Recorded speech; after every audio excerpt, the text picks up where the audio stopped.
I'm sending this to you because I want you to put these concepts into your mind before you get here so that you're ready to go as soon as you arrive. So,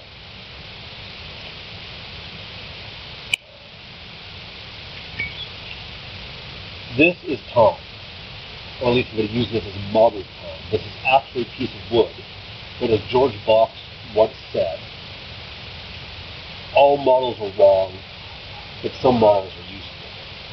So we're going to use this to represent time. So there's three concepts I want you to get your head around. The first is the orientation of incursion. So if you're trying to get inside this piece of wood, coming in from this angle just does not work. It takes too much energy. This works okay, but it still takes a fair amount of energy. The trick, the secret, is to come in from the end like this. Now, obviously, you need to be able to get inside the time stream in order to face it end on. That's where the technology comes in. I'll show you when you get to the lab.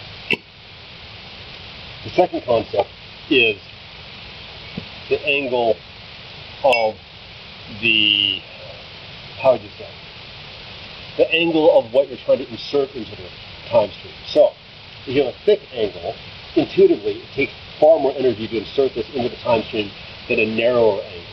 So again, we have the technology to wrap the item that's being inserted into time to make the angle of approach much tighter, much smaller. Again, I have the technology, no one else does. The third item, or the third concept, is that, again, we wouldn't actually have this thickness, but it's easier to demonstrate this way. So as you insert matter into the time stream, obviously time is slippery, so it's always trying to push it back out to the time of origin. So what we have to do is we have to cloak it or shield it with, basically have to make the tachyons stickier so that time grips onto it, so just letting it slide back out. So that's one component. The second component, of course, is that some slippiness still remains, so you still need to push it, have ongoing force from the point of origin just to keep the, just to maintain the temporal stability. Otherwise, it squeezes back out and you don't get to where you're hoping to go. So, again, the three concepts. One is the angle of attack, or the angle of incursion. The second is minimizing the temporal profile to have it as narrow as possible. The third has two parts really. One is that you need to increase the stickiness, or the temporal coefficient of friction, if you will.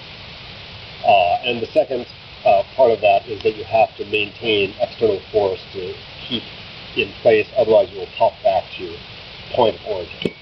So hopefully that made sense. If it didn't make sense, rewatch this video. I need to get back to the lab.